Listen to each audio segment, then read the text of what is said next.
जळगाव जामोद तालुक्यातील जामोद येथे दरवर्षीप्रमाणे यंदाही श्री रामनवमी तथा श्री संत रूपलाल महाराज पुण्यतिथी महोत्सवानिमित्त रामायणाचार्य हरिभक्त पारायण अनंता महाराज लांजुळकर यांच्या अमृततुल्य वाणीतून अखंड संगीतमय रामायण कथा ज्ञानयज्ञासह विविध धार्मिक कार्यक्रमाचे आयोजन करण्यात आले होते।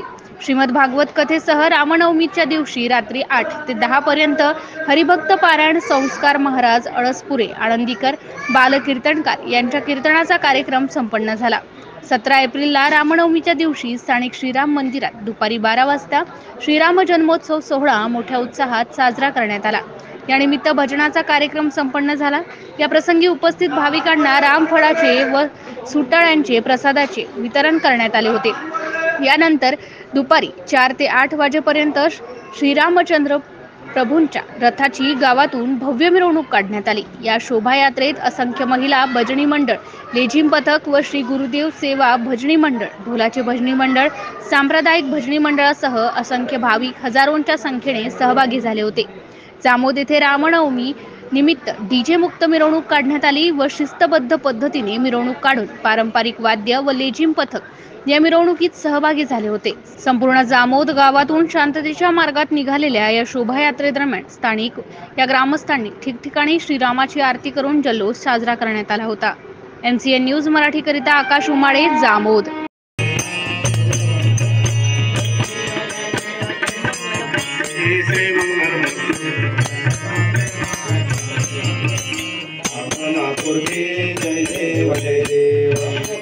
सांबर परिवार वंदना स्वर्ग मंगळ तुंगत्री दास रामाचा वनवाई सदना सुरवर गजवदना जय देव जय देव।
Thank you.